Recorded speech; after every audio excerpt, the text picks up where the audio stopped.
सोचो, अगर स्मार्टफोन और कंप्यूटर में स्टोरेज ही ना होती तो तुम्हारा डाटा हर बार कंप्यूटर बंद करते ही गायब हो जाता।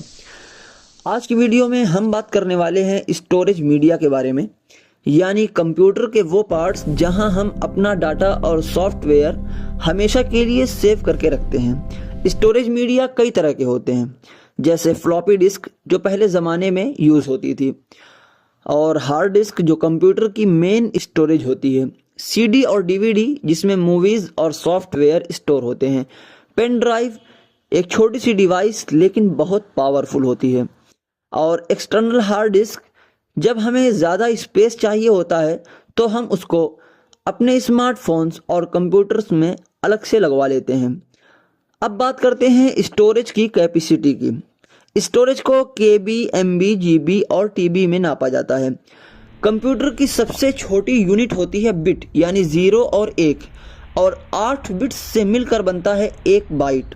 कन्वर्जन कुछ इस तरह होता है कि 1 केबी 1024 बाइट से मिलकर बनता है, 1 एमबी 1024 केबी से मिलकर बनता है, 1 जीबी 1024 एमबी से मिलकर बनता है, और 1 टीबी 1024 जीबी से मिलकर बनता है।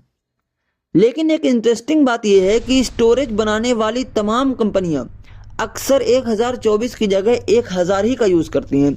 इसी वजह से अक्सर हमें एक्चुअल स्टोरेज थोड़ी कम दिखाई देती है, और जब आप डाटा लेते हैं तो उसमें भी 1 जीबी में 1000 एमबी ही आप यूज़ कर पाते हैं। अब हम बात करते हैं स्टोरेज मीडिया की पहली किस्म, यानी फ्लॉपी डिस्क की।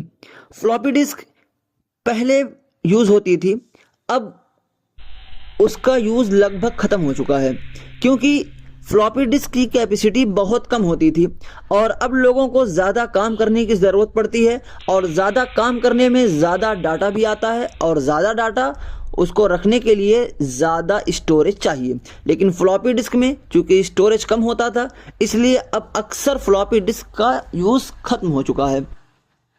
तो आज के लिए बस इतना ही। अगली वीडियो में हम डिटेल में जानेंगे हार्ड डिस्क के बारे में, कैसे काम करती है और क्यों इतनी इम्पोर्टेंट है। और जाते जाते एक छोटा सा सवाल, कमेंट करके बताओ 1 बाइट में कितने बिट्स होते हैं।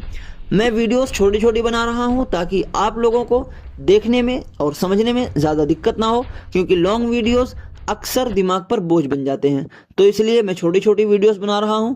तो कमेंट करके ज़रूर बता दिया करो कि वीडियो कैसी लग रही। अगर कोई कमी हो तो उसको भी तुम कमेंट में बता दो।